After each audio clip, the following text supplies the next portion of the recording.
ভাঁজে মেঘ বেঁধে রাখিস পায়ের ডোকে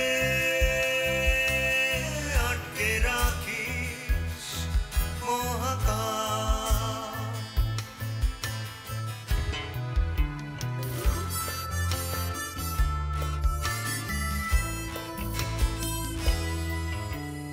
হাওয়ায় গড়া তোর শরীর, তোর চারপাশে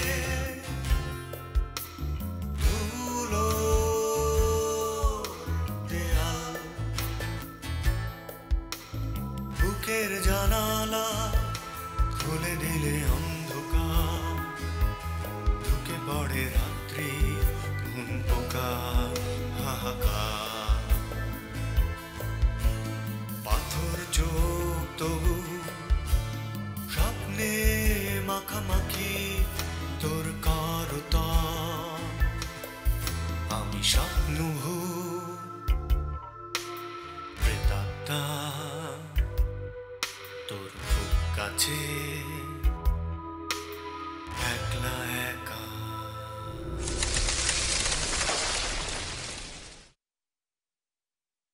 আচ্ছা শোনো, চলো ওদেরকে না বলে আমি তুমি পালিয়ে যাই। পালিয়ে যাই মানে? হ্যাঁ, ঢাকা চলে যাই।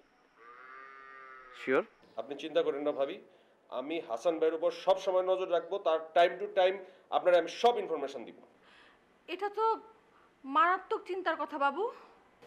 আমি আছি না ভাবি, চিন্তার কি আছে? কালকের থেকে আমার অন্য সব কাজ বাদ। আমার এক এবং একমাত্র কাজ হবে হাসান ভাইয়ের উপর নজরদারি করা। কঠিন নজরদারি শুরু করবো ভাবি আমি। জাস্ট ওয়েট, আমি কি করি আপনি জাস্ট দেখেন।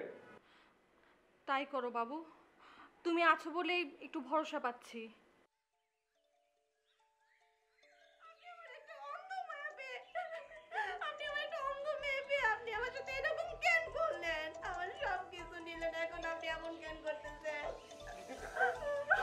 কি বলেন আপনি? প্লিজ শুনুন, আমার কথা শুনুন, আপনি চুপ করেন। আপনার আশেপাশের বাসা থেকে লোক এসে যখন দেখবে তারা কি ভাববে? কি ভাববে? বাবার আর কি আছে, আর কিচ্ছু বাবার না। চাচ্ছিল আমার তাও শেষ, আপনি সব কিছু নিলেন। কি ব্যাপার?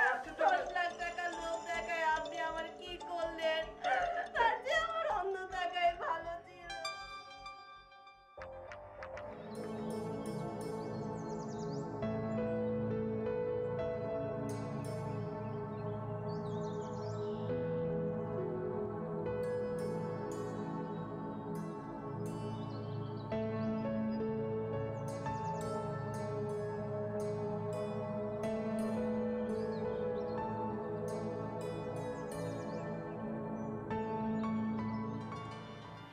হাসান ভাই, কি হয়েছে বলেন? আপনি কিছু না বললে তো আমি কিছু বুঝবো না, বলেন কিছু। না রে ভাই, আমি একটা বিপদের মধ্যে পড়ছি, আর সেটা এমন একটা বিপদ, তুমি আমার ছোট বোনের মতো, তোমারে আমি এই বিপদের কথা মুখে বলতে পারবো না রে ভাই, সরি ভাই। হাসান ভাই আচ্ছা শুনেন, আপনি এখানে বসেন, ঠান্ডা হইব। হ্যাঁ বসুন। এইবার আপনি আমারে বলেন কি সমস্যা কি? ধরো তাসমি, তুমি কোনো একটা রেস্টুরেন্টে খাইতে গেলা, কিন্তু তুমি কিছু খাও নাই, শুধু দেখছো। না, তুমি দেখাও নাই। হঠাৎ করে তোমার রেস্টুরেন্টের মধ্যে কেমন যেন ঘুম পেয়ে গেল, তুমি রেস্টুরেন্টে ঘুমায় গেলা। মাইন্ডেড, তুমি কিন্তু কিছু খাও নাই, কিছু দেখাও নাই। ঘুম থেকে ওঠার পর তুমি যখন রেস্টুরেন্ট থেকে বাইরে যেতেছো, তখন রেস্টুরেন্টের মালিক তোমার হাতে একটা বিল ধরায় দিল। এই বিলটা কি তোমার দেওয়া উচিত? It depends. আর বিলের অ্যামাউন্টটা যদি ধরো 10 লক্ষ টাকা হয়, তখন তুমি কি করবা? 10 লাখ টাকা কখনো দেব না। ভাইরে, আমার কালকের মধ্যে এই 10 লক্ষ টাকা জোগাড় করতে হইব, তা নইলে ভাই আমি চূড়ান্ত বেইজ্জতি হয়ে যাব। এটা আপনি কি বলতেছেন হাসান ভাই? যা বলতেছি একদম ঠিক কথা বলতেছি। আমি সব সময় সত্য কথা বলি। ছোটোবেলায় সবাই আমাকে আলামিন ডাকতো, আলামিন মানে হলো বিশ্বাসী। আমি ভাই তোমার কাছে এক বিন্দু মিথ্যা কথা বলতেছি না ভাই, এই ঘটছে তাসমি। আপনি একটু খুলে বলেন তো হাসান ভাই, আপনি বলেন, আমারে বলেন, আমি শুনি ব্যাপারটা। কথাটা যদি আমি এইভাবে বলি যে মনে করো যে আমার সাথে একটা অন্ধ মেয়ের পরিচয় হয়েছে, এখন তার চোখটা ঠিক করানোর জন্য তার 10 লাখ টাকা লাগবে। তো এই টাকাটা আমার কি হিউম্যানিটেরিয়ান গ্রাউন্ড থেকে দেওয়া উচিত তাকে?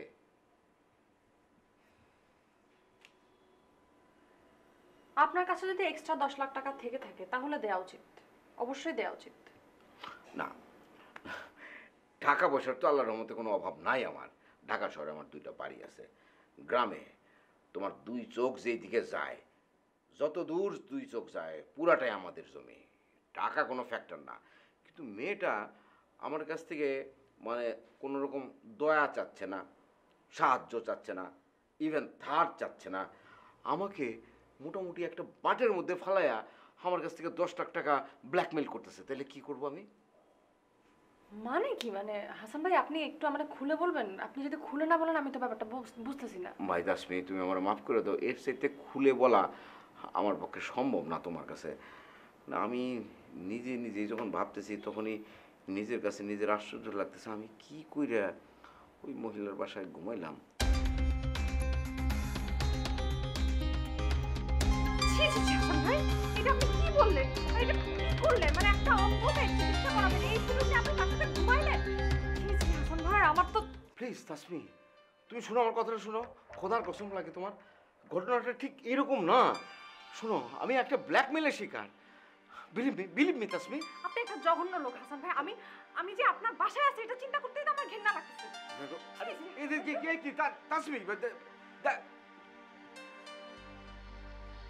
আল্লাহ, আমি কোথায় যাব, কার কাছে যাব? কেউ তো আমার কোনো কথা বিশ্বাস করে না। আল্লাহ, তুমি তো ঘটনাটা জানো, তুমি তো সত্য ঘটনা জানো। আল্লাহ, এই বিপদ থেকে তুমি আমার উদ্ধার করো আল্লাহ।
সুমন আসবে কখন? সুমন চলে আসবে। চা ভালো হয়েছে?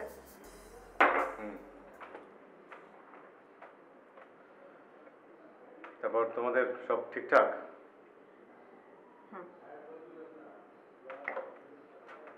গাজীপুর থেকে পালা আসলা কেন? না এমনি ইচ্ছে হলো।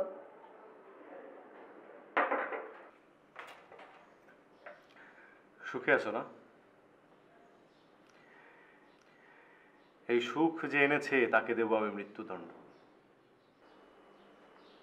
দেন না, বাধা দিল কে? তোমাদের এই দুজনের কিছু বিষয় না আমার খুব মানে মারাত্মকভাবে অবাক হই মাঝে মাঝে। এই দুজনের মধ্যে মারাত্মক ঝগড়া, তুমুল ঝগড়া, মনে হচ্ছে সেই ঝগড়া মেটাবার জন্য কমনওয়েলথের মহাসচিব জানতে হবে।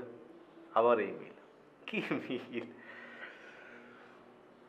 তোমাদের এরকম মিল মহব্বত দেখে মনে হয় যেন টুপুস করে বিয়ে করে ফেলি। বিয়ে করবেন? কাকে? জ্যোতি আপুকে? সে সাহস আছে? সেখানেই তো আটকায় আছি। এক জায়গায় লাড্ডুর মতো ঘুরপাক খেতেছি, সুতা কাটা যাওয়া ঘুড়ির মতো উড়ে বেড়াইতেছি।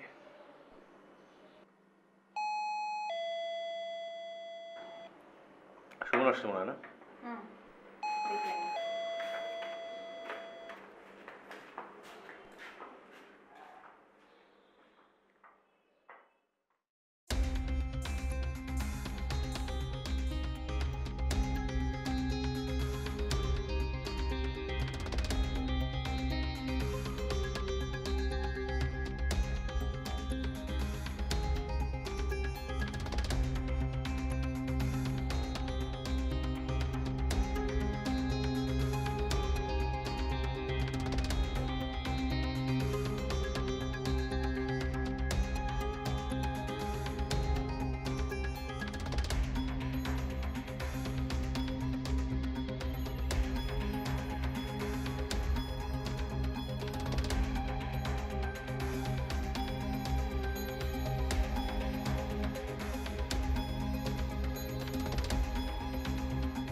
হ্যাঁ বাবু বলো। ভাবি নমস্কার। শরীর ভালো আছে তো ভাবি? হাসান ভাইরে তো পুলিশ ধরছে। কি বলো এগুলা? আরে একটা বাড়ির মধ্যে ঢুকতেছিল, পুলিশ আটকে জিজ্ঞাসাবাদ শুরু করছে। আমার মনে হয় ভাবি পেতানি দিবে। আমি আর এর মধ্যে নাই। একবার হাসান ভাইয়ের বাচ্চা দিকে আমি নিজে ধরা খেয়ে পেতানি খাইছিলাম। ভাবি আমি এর মধ্যে না, আমি রাখলাম। বাবু তুমি কোথাও যাবা না, তুমি এখানেই থাকো, এই বাড়িটার দিকে লক্ষ্য রাখো আর দেখো কি হয়। খবরটা তুমি এই লাইনটা কাটবা না, তুমি লাইনটা ধরে রাখো।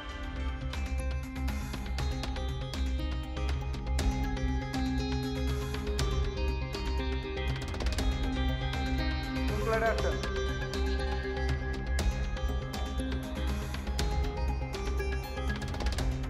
কে এলো? কথা বলেন না কেন? আমি আসছিলাম তিনতলায়, ওই একটা অন্ধ মেয়ে থাকে না এখানে। অন্ধ মেয়ে?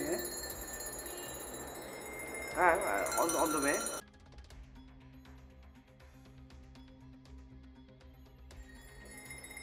এই এটা ধরছো কেন? এখানে ঘোরাফেরা করছিলেন, উনি নাকি অন্ধ মেয়ের কাছে যাবেন। দেখেন তো উনি সেই অন্ধ মেয়ে কিনা। জি জি। আরে ধরো এ কিসের অন্ধ? ফটকা।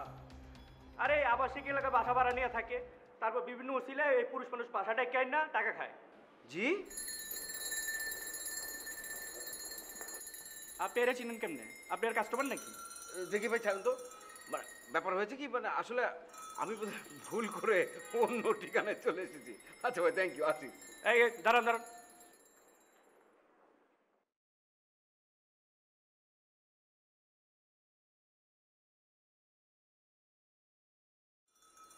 আপনার তো খুব চেনা চেনা লাগতেছে। আপনার সাথে আমার কখনো দেখা হয়েছিল? না তো ভাই, আমি তো আপনাকে চেনার কোনো প্রশ্ন নাই। আমি তো এখানে নতুন, মানে ঢাকা শহরে আমি নতুন আসছি আর কি।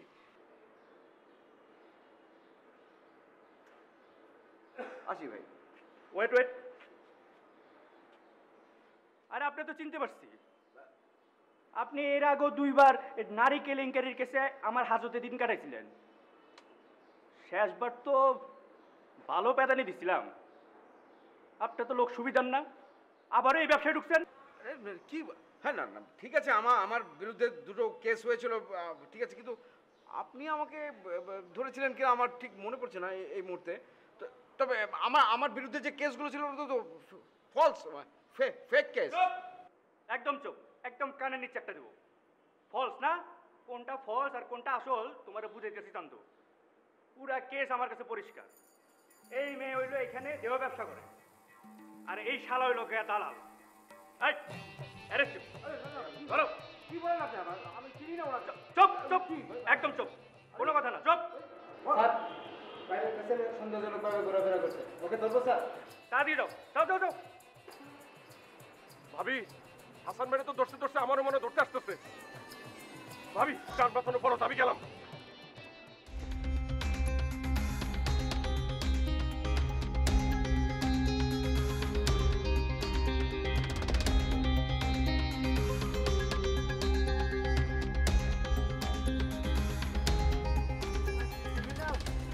একটি বিশ্ব চ্যাম্পিয়ন। ক্যাপটা পড়ে গেল, ক্যাপটা না পড়লে ঠিকই ধরে গেল।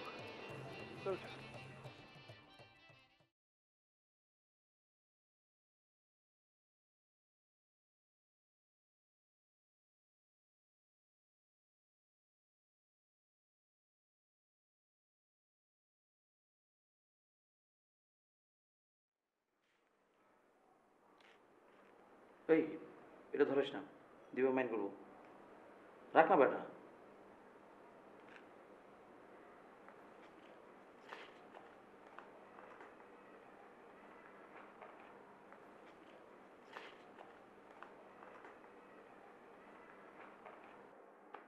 কিরে মন মরা হয়ে বসে রইলি কেন? কি হয়েছে তোর? না, ভালো লাগে না, লাইফটা বোরিং। কেন লাইফের আবার কি হলো? আপনারা আছেন তো? আসি না, যাবো কই? যাওয়ার খুব একটা জায়গা আছে বলে তো মনে হয় না। আচ্ছা শোনো, আমি একটু মার বাসা যাচ্ছি, থাকেন আপনারা তাহলে। তাড়াতাড়ি এসো কিন্তু, ঠিক আছে? দরজাটা লাগাও। যাও যাও যাও। তুমি দরজাটা লাগিয়ে যাও।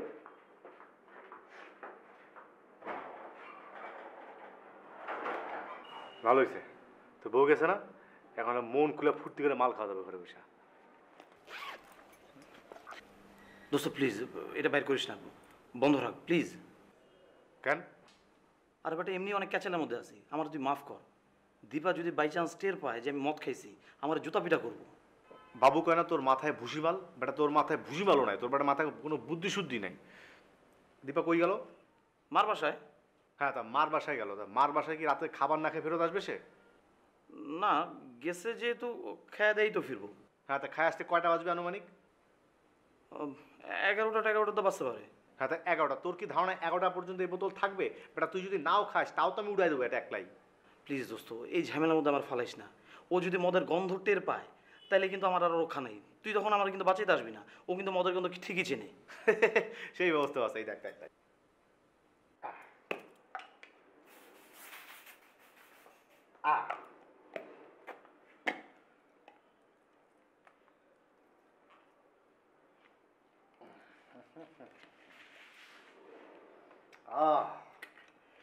মালের গন্ধে ঘুম আসে না, পানি আছে না?